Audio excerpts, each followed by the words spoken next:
आणि सर्व खासदारांसोबत मी गृहमंत्री अमित शाह साहेबांची भेट घेतली. सदिच्छा भेट होती आणि काही खासदारांचे देखील काही विषय होते ते देखील तिथं मांडले.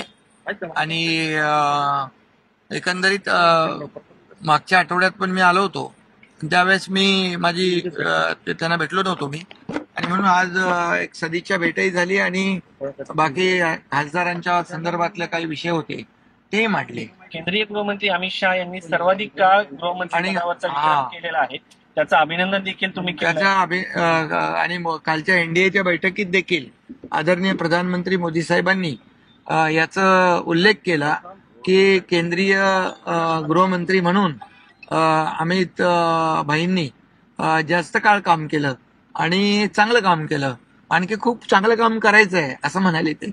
त्यामुळे त्यांनाही शुभेच्छा द्यायचं होतं, त्यांचं अभिनंदनही केलं मी. आणि एकंदरीत एनडीएला देखील, एनडीए आणि